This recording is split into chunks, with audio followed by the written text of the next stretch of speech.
now I want to roll to our next story because this happened in the midst of Trump's peace plan, and it's occurring on the other side of the world. So let's dive in with the newest from China. This is crazy stuff. All right, here we go. China called US President Donald Trump's latest tariffs on Chinese goods hypocritical on Sunday and defended its curbs on exports of rare earth elements and equipment. Trump on Friday responded to Beijing's most recent export controls by imposing additional tariffs of 100% on China's US-bound exports, along with new export controls on critical software by November the 1st. The revived trade tensions have rattled Wall Street, sending big tech shares tumbling, worried foreign companies dependent on China's production of processed rare earths and rare earth magnets, and could derail a summit between Trump and Chinese President Xi Jinping tentatively scheduled for later this month. So we've basically got China rattling its economic saber. Trump was set to head out to Malaysia, I believe, for talks with Xi Jinping, and the US and Chinese trade delegations were set to meet to try to get to the next stage in a complete US-China trade deal. However, China decided that it wanted to, or it thought it could gain some significant leverage prior to that meeting, and possibly the timing was such to dampen Trump's popularity and power and prestige over the whole Israel-Gaza peace initiative. So they timed this announcement for these very few days, and it has not gone over well. I don't think it's happened the way they thought. My initial read is that Xi probably thought, and their trade delegation probably thought, that the U.S. wanting a deal would just knuckle under, that Trump has had enough of the volatile swings in the stock market, and they'd just be like, okay, we give in. But Trump, this is not the time to challenge Trump, and it's especially not when it feels like a backstab. It's one thing to address Donald Trump with strength, but to do it upfront to his face in the right timing. What China has done feels, and you'll see this in Trump's statement, it feels like a backstab. It feels to Trump underhanded, and Trump he will not play with that. He comes back hard. So the first thing he did was say, all right, 100% tariffs in addition to the 30. So we're essentially going to shut down Chinese exports. I'd have loved for him to go basically to 400%. Just, don't even, leave no measure to doubt. We will not accept Chinese imports, 400% tariff, done. But the other thing that he did is he started imposing export controls on the stuff that we control. Because right now, China has done, to their credit, they have done a masterful job of becoming the rare earth supplier, not because they have them all, but they have become the rare earth processing monopoly, essential monopoly in the world. So most of the rare earths, like 80% of them, go to China to get processed, and then they get exported out. Well, China is essentially imposing controls on those. And so President Trump said, nope, we're going to shut down your export economy. And he started imposing export controls on things that China needs and cannot produce. Things like software, which they don't currently have. Strategic software. He's talking about airplane parts and airplanes. Most of your Chinese airlines are very heavy Boeing. If he stops the export of those parts, they can't spin up manufacturing on those fast enough. So this is going to get very ugly very fast. Now, Scott Bessent addressed this, and I thought his words were interesting because he talked about the fact that China was mistaken in how they thought Trump would respond. Let me know your thoughts in the comments. Check this out. All right, here we go. And you and I were talking earlier about these Chinese exports controls, and we have approached a relationship with China with great respect. The Chinese are very big on symbolism, and I can tell you it was highly inappropriate for them to announce these export controls on the day that the peace deal was announced and overshadow that. And I'm wondering if that was by design, Secretary. I mean, the Chinese government doesn't do anything by coincidence. I mean, the fact that President Trump has clinched this incredible peace deal, and they come out in the middle of all of this last week on Thursday night and say, oh, we are going to be tightening our restrictions on rare earth minerals, knowing that this is one of the cruxes of the fight between the two nations. does not seem coincidental to me. Your thoughts? Well, Maria, it could have been for several reasons. One, the Chinese economy is doing very poorly, and maybe they're trying to take focus off of that. Two, China, as opposed to the United States is pushing for peace in the world. China is financing war.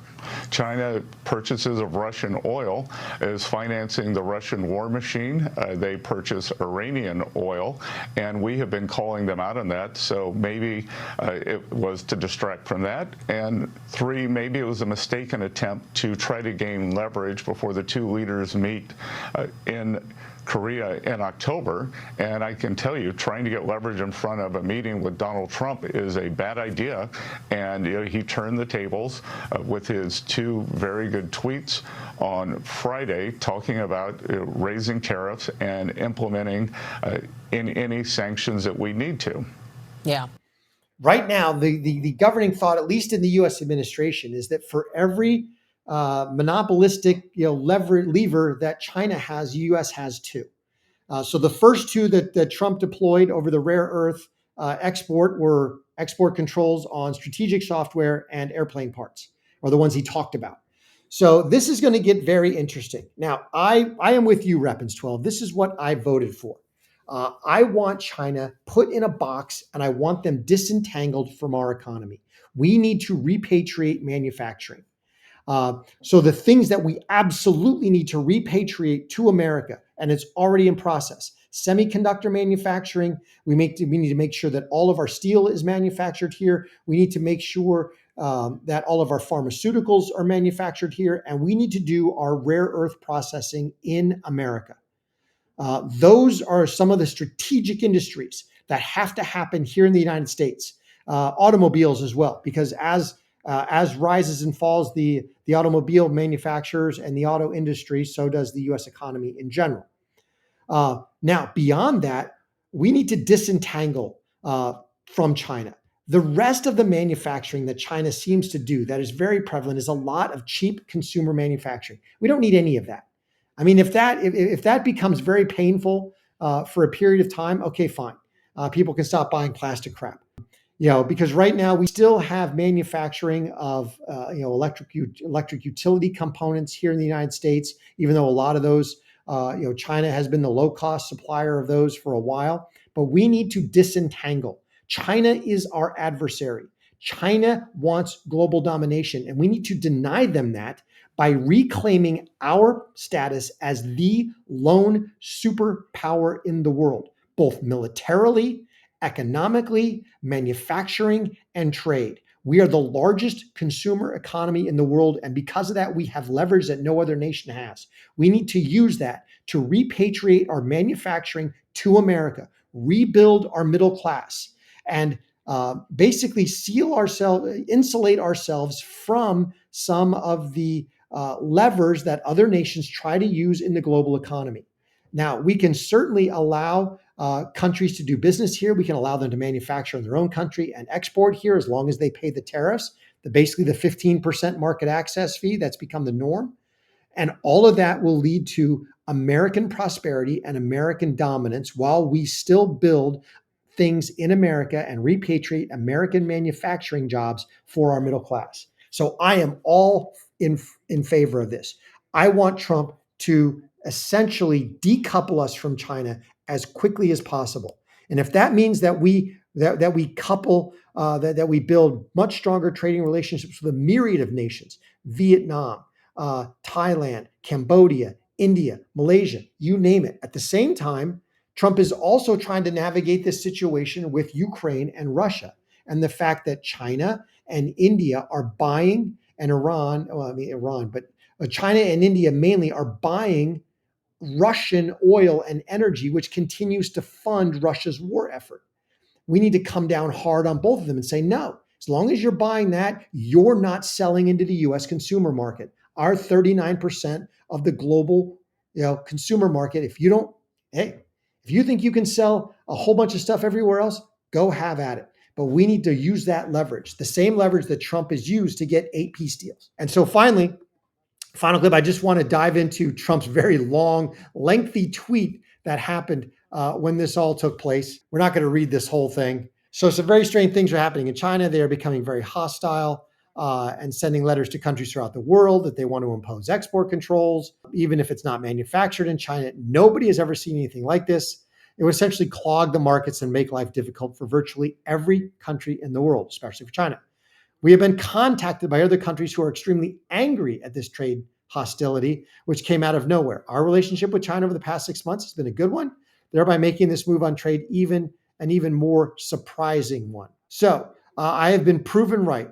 I've always felt like they are lying in wait, and now, as usual, I've been proven right. There is no way that China should be allowed to hold the world captive, but that seems to have been their plan for quite some time, starting with the magnets and other elements that they have quietly amassed into somewhat of a monopoly position.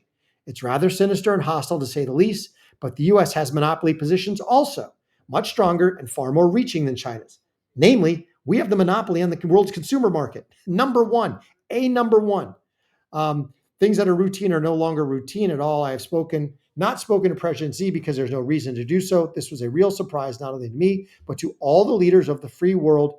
I was to meet Xi in 2 weeks at APEC in South Korea, not Malaysia. But now there seems to be no reason to do so. And then Trump hammered him with the tariffs and with the export controls of our own.